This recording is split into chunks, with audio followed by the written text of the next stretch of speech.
Hello everyone. Today we're going to talk about something so basic yet absolutely vital for survival. Myanmar is facing a silent emergency, a growing clean water crisis made worse by the natural disasters, conflict, and climate change going on these days. As we've seen so far, earthquake and flooding have been happening these past few years. Because of this, millions have been left with no access or little to no access with safe drinking water.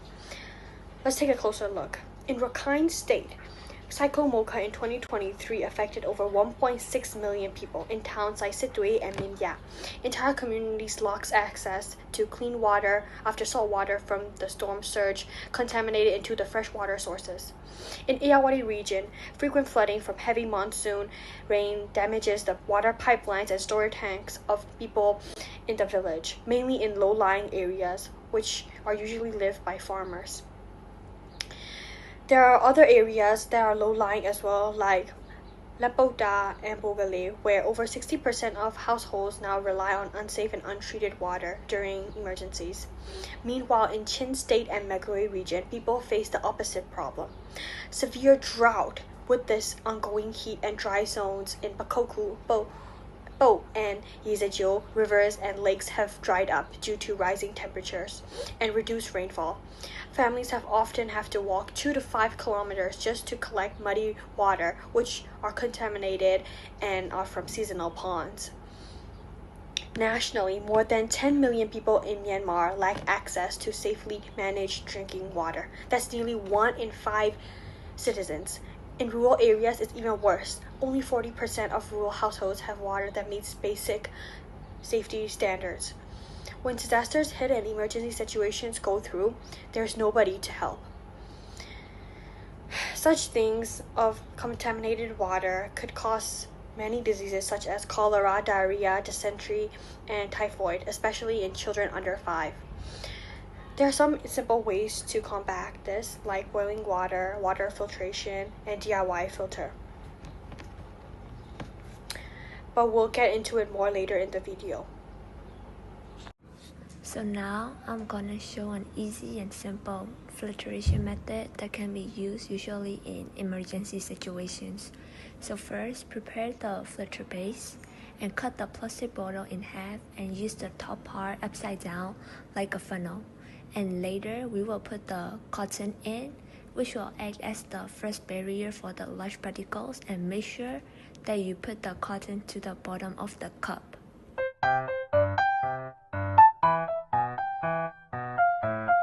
So next we will add the rock layer. So we should place a layer of small rocks, or you can even use small pebbles at the top, which can help to catch the small debris and prevent splashing when the dirty water is poured.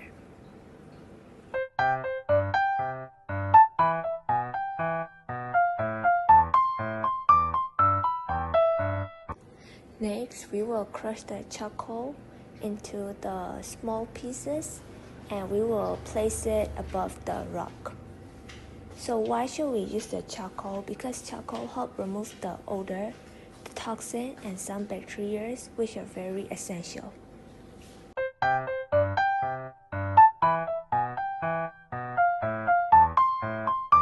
For the last layer, we will add a layer of soil over the charcoal because the soil can help to trap some small and finer particles.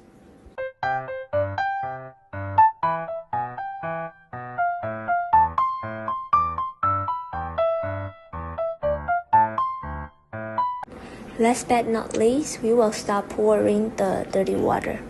So we will slowly pour the dirty water into the top layer and we will let it pass through all the layers.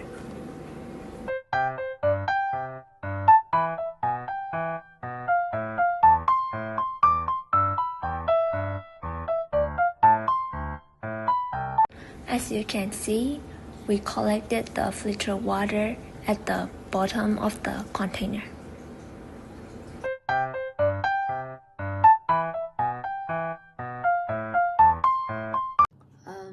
There's 3 main ways to do that without boiling. The first is using household bleach.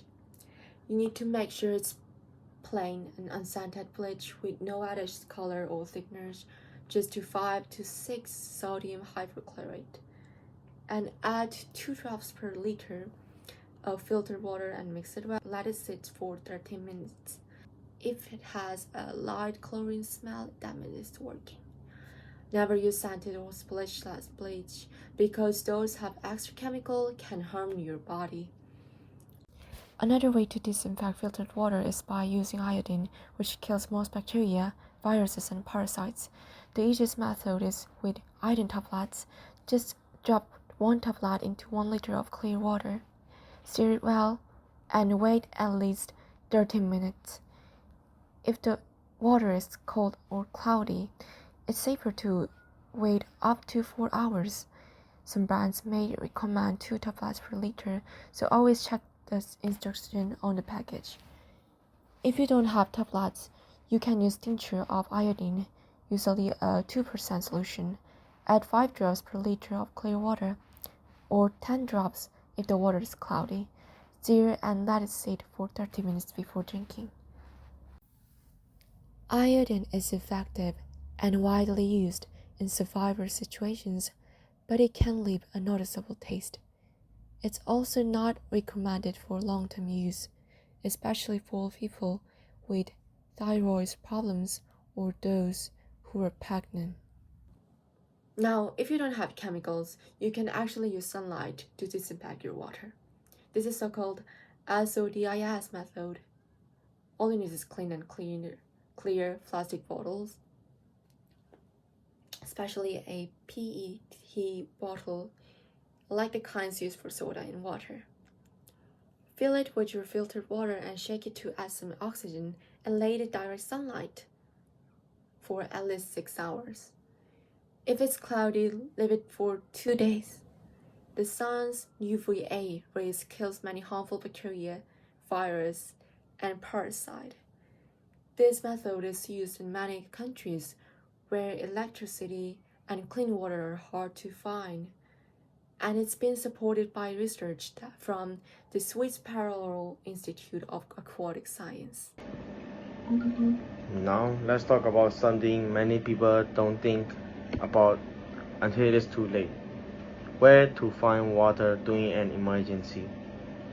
In Myanmar, most families don't have bottled water stored at home.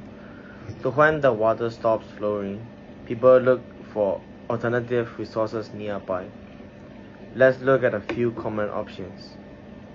First, there are rivers and creeks, like the one in Shan and Kaitlyn State. These can be useful because they flow constantly. But even if the water looks clear, it might still carry germs from human and animal waste upstream. That's why we should always treat river water before drinking. Next, there are puddles or floodwater, which collect in roads or fields after heavy rain. These are the most dangerous source. They often contain trash, bacteria, and chemicals. Drinking this water without filtering and boiling, it can lead to serious illness like diarrhea or cholera. Another option is rainwater, which is widely used in states like Kaitlyn and Mon. If it is caught directly in a clean container from a roof or gutter, it can be one of the safest emergency water sources. But if it's been sitting for too long or touched dirty surfaces, it needs to be treated first. Then we have wells and hand pumps. In areas like Mandalay and Sagaing, these are a main water resource, especially during the dry season. If the well is deep and protected, it can be safe. But open wells can easily contaminated by insects, animal, or surface water. No matter where the water comes from, never drink it straight away. Always check the color and smell. And remember, clear water doesn't always mean clean. Once we find water, the next step is knowing how to make it safe to drink.